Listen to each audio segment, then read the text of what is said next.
Ano ang lasa? Sarap. Ang sarap daw, ang sarap. Walang tikim-tikim yan.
So, hello po mga kakuratsa. Ngayon po ay magluluto tayo ng combo meal. Gulay at saka po ang request na naman na paborito ni Don P na sinigang na chicken. Gustong gusto niya po yan. Hindi naman po ako kumakain ng chicken. So, magluluto tayo ng ang gagamitin natin pantikima yung ating ilong. Amoy-amoy lang po na parang aso. So, simpleng gisa lang po itong gulay na walang sahog kasi nga po ayoko. Meron naman, nilalagyan ko lang siya ng broth at nilalagyan ko siya ng cubes, beef cubes at saka chicken broth as usual. So, gigisa lang po natin ito. Kamusta na po kayo mga kakuratsa? Salamat po sa mga bagong nag-subscribe. Salamat po, na-appreciate ko po kayo. God bless you po. Salamat po sa mga dati nang nag-subscribe. Sa mga nanonood, sumusuporta. Pamilya, kaibigan, mahal sa buhay, kamag-anak, kaklase, kabatch, sa lahat po. So, ganyan lang po. Ginisa natin sa bawang sibuyas. Nalagyan natin ng patis para mabango. Sangko-sangkot siya. Simpleng ginisa lang po. Nailuto ko na rin po ito. Pero gusto ko po kasi laging may gulay. Tsaka prutas. Alam mo na, parang healthy-healthyhan tayo ng konti. So, hindi na para i-demonstrate ko talaga kung paano ganito. Simple lang naman po talaga ang pagluluto nito. So, ayan, huwag masyadong maraming tubig ilalagay nyo. Ako, lalagyan ko lang ng konting tubig siguro. At saka itong broth para mas may lasa siya. Para hindi naman talagang walang kasahog-sahog. Ayoko lang po talaga ng may baboy or may kung ano man dyan. Miski hipon, ayoko na rin eh. Salmon na lang po kinakain ko ngayon, tsaka yung ibang isda, ganun. Piling-pili lang. So, yun po. Luto-luto lang. Yung request nga po ni Don P, tsaka ito pong gulay para sa akin. Pero kakain din po siya nito. So, kamusta naman po kayong lahat? Shout out po sa inyong lahat.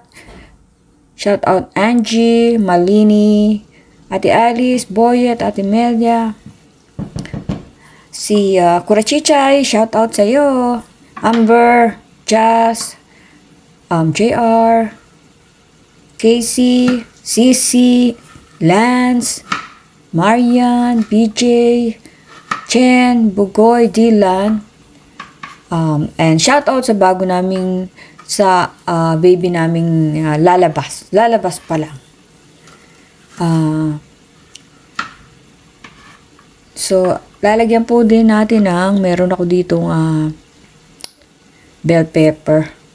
So, kung ano yung nandyan, pagkasama-samahin ko lang, binili ko lang po ito ng mabilisan sa Target, yung gulay. At least fresh pa siya. Gusto ko kahit papano may gulay sa table. So, yan, gisa-gisa. Nalagyan natin ng carrots. Pagsasamahin lang natin yung carrots at saka yung bitsuelas. Na hiniwa ng parang hindi pa islant. So, kaya lang, sabi ko, natutunan ko to dati sa dati kong cook dun sa restaurant namin dati. So, nasarapan ako, kaya ginagaya-gaya ko din. Kaya lang yung bitsuelas nila dito, iba po lasa. Mas masarap po yung bitsuelas sa Pilipinas. Parang may lasang hindi ko aftertaste yung bitsuelas dito.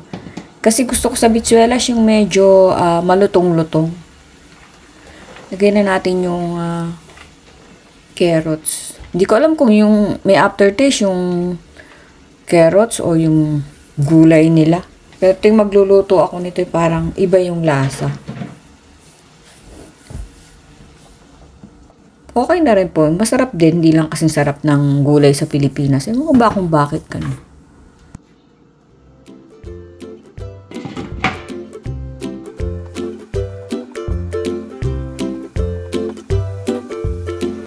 Lagay na natin ang bitsuelas. Frozen yung bitsuelas. Bell pepper, bitsuelas tuloy. Frozen yung aking bell pepper. Nilalagay ko sa freezer para hindi masira. At lalagyan po natin ng sugar and honey para mas masarap. Try niyo po. Masarap talaga pag may konting sugar yung, depende ko anong lulutuin ninyo. Ito po nilalagyan ng sugar para mas malinamnam. Kaunti lang naman, mga 1 kutsarita, ganun.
Ayun, dumako naman po tayo, sa ating second menu.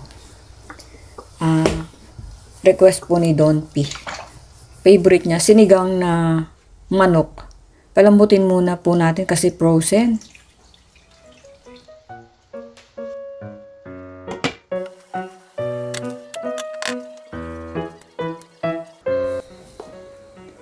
Alisin po natin yung mga libag-libag ng manok. Impurities po pala. Tsaka yung medyo mataba din ng manok eh. So, inaalis ko po yung mga parang lumalabas doon na dumi. Parang sa pork din.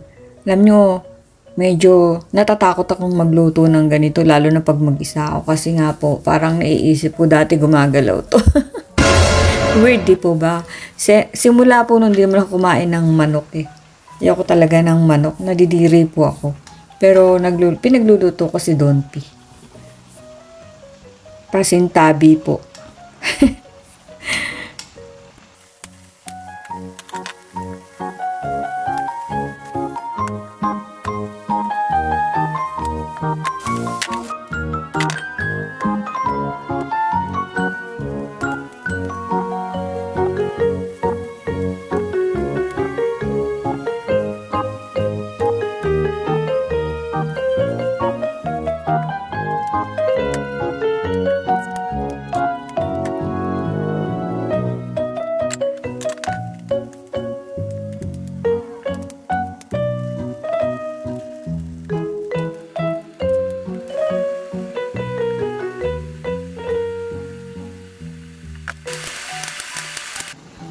Medyo matagal po kasi nga po frozen.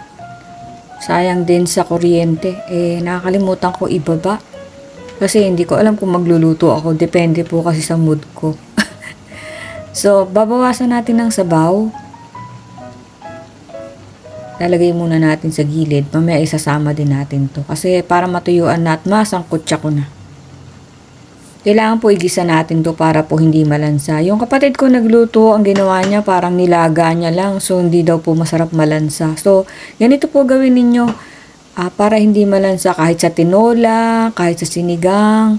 Medyo igisa nyo muna po para prito-prito nyo ng konti para yung lansa ay mabawasan. Lalagyan din natin to ng luya. Pang-alis ng lansa.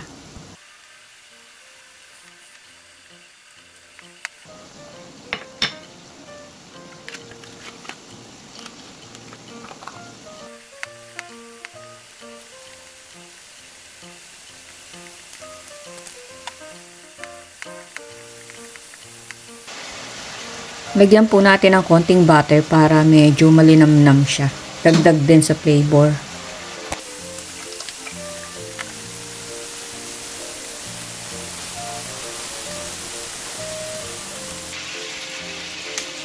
So, igigisa po natin siya sa luya. Pang-alis ng lansa. Saka sibuyas. Pati po kamatis. At wala po akong malalaking sili. Ito lang sili na ito ang isasama natin. Kasi gusto ni Don P maanghang. Lalagyan ko po ng beef cube para mas mailasa-lasa. Ay, chicken cubes po. Kasi yung kanina sa gulay nilagay ko beef. Ito naman chicken. At saka lalagyan natin ng ito yung beef broth. Chicken broth.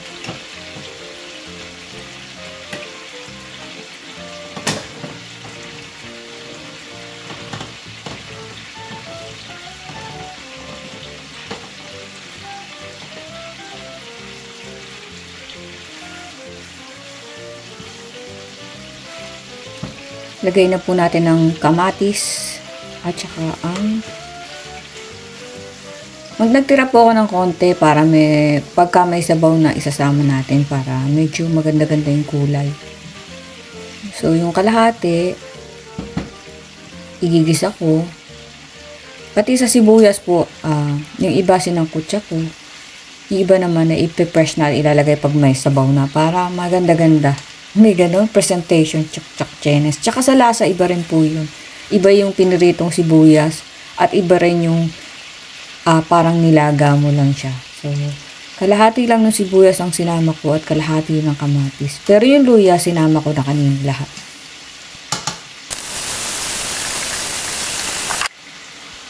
At ito po ang magpapalasa dyan.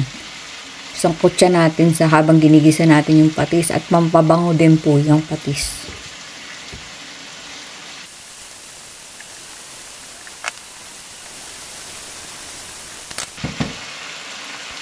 Pag nakita nyo medyo nag-brown na siya at medyo na prito-prito na sangkot siya, na stir fry na, lagay na po natin yung ating sabaw. Yung ating broth. Lagay natin lahat kasi gusto ni Don P yung masabaw. Sama natin yung sinet aside natin kanina na pinagkuluan. Nandyan po yung lasa niyan. Dami mong alam, kuratsa. Maligo lang, hindi joke. Bagong-bago yung joke mo. Tapos po, isama na natin yung natirang kamatis at saka sibuyas. Para kumukulo na rin siya habang kumukulo yung iba. Nagsasama-sama na ang flavor niya dyan. Pipisirin ko maigi itong sili para lumasa. Maanghang din po ito.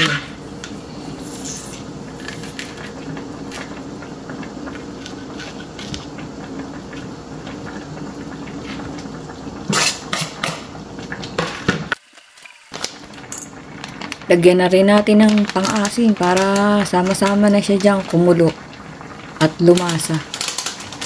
Di gusto ni Don P ang masyadong maasim. Ako naman gusto ko maasim. Hindi na ako makain nito. So, tatansyahin lang po natin ang lasa. Tansya-tansya lang. Sadyabang tansya-tansya lang pag umuulan.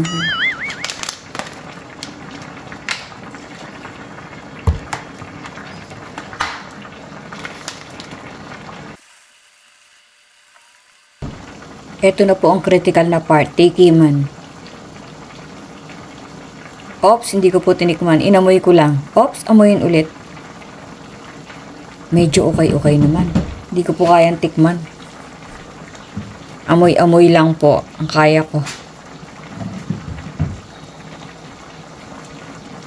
Lalagyan din po natin ng konting asin since para ang asin po kasi ay pampatagal yan sa ulam para hindi madaling masira. Totoo po ba yun?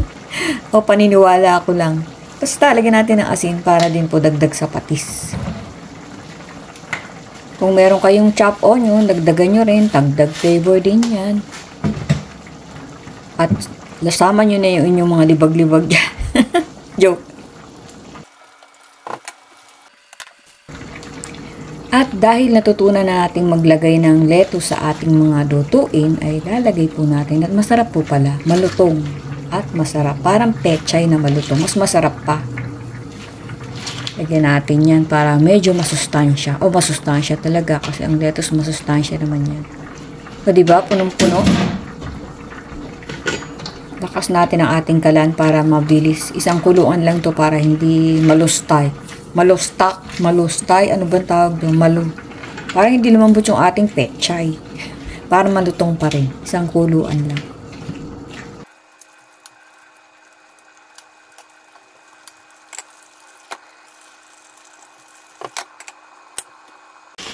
Time to eat. With hot cocoa ang lamig po. Let's eat mga kuratsa.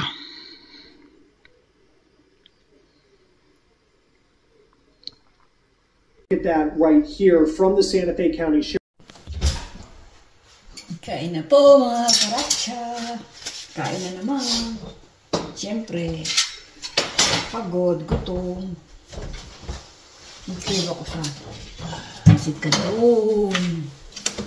Ano bumili ni Donchi sa akin, ha? Ay, hindi pa ko tanawahan na ng ano. Kaiba ko nilang kakainin. May plato ka na?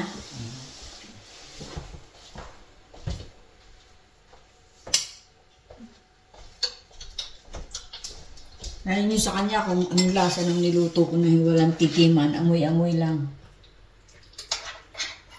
Talo-talo na.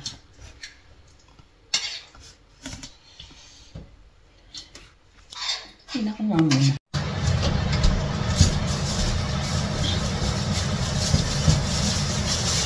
Ano rin yung pansit ng tunto? Kain na.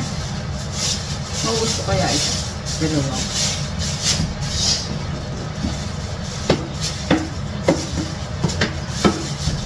Gutom na ako.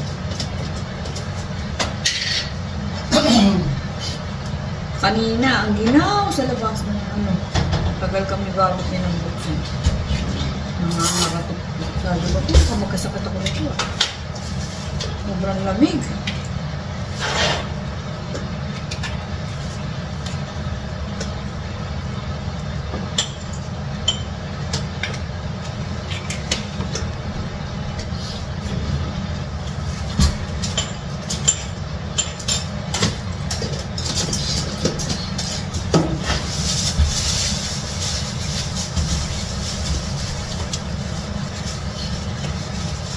Tingin binigay mo sa akin ano kasi binigay ng hipag kong chopstick bumalok.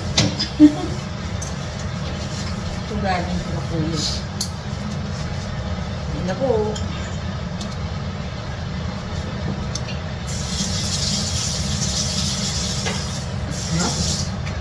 Kaya ano na ako gusto mo.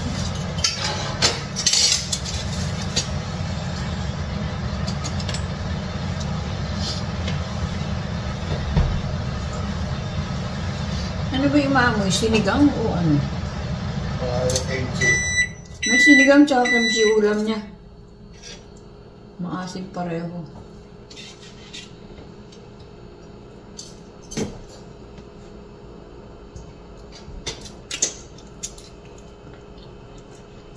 Huh?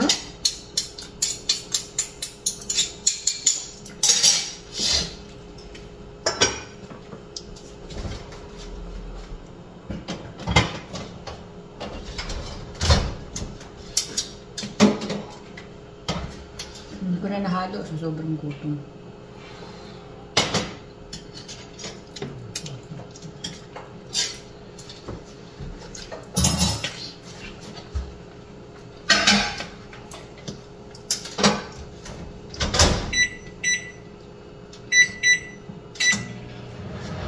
Subukan mo ng pansit.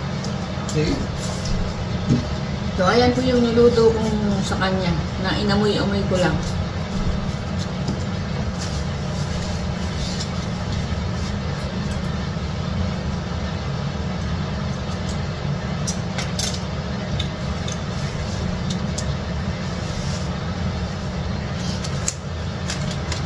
Yung kasabihin mo sa akin kahapon. Kahapon ba?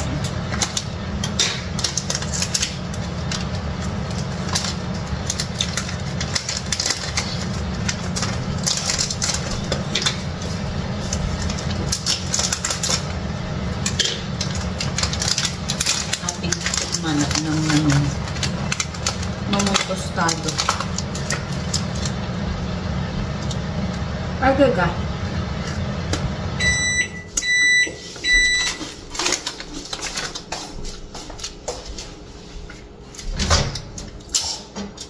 Hindi pwede sa ito, sobrang tamis. Ayun. Masarap.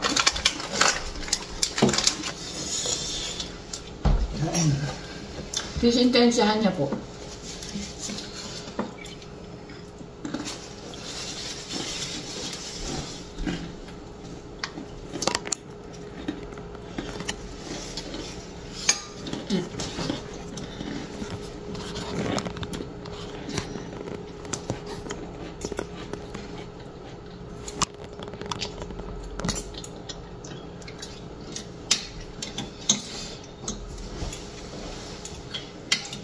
Kasi hindi ko tinikman eh.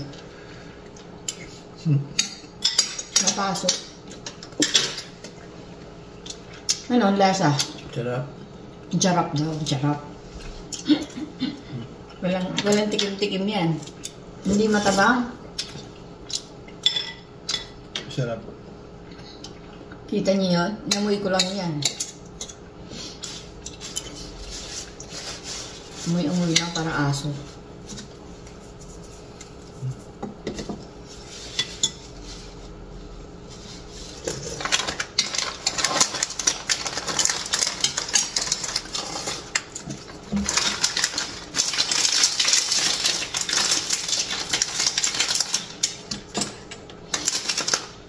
Kain po.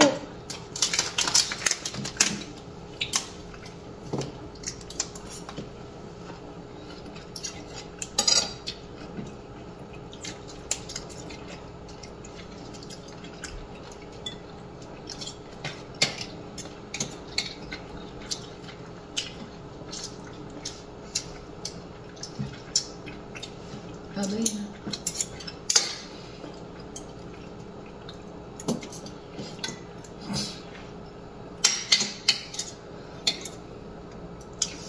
Masik.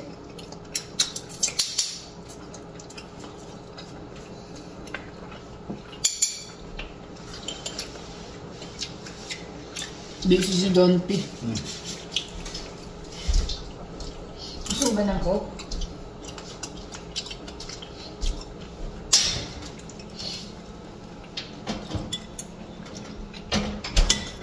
Gusto ko.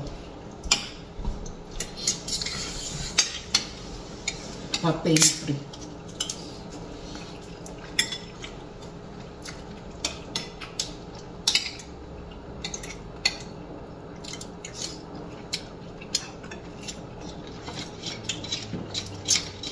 Happy birthday, Doc Epok. Doc nagulol pa. Magko-concentrate muna kami sa pagkain. Bye-bye! Bye-bye ka na.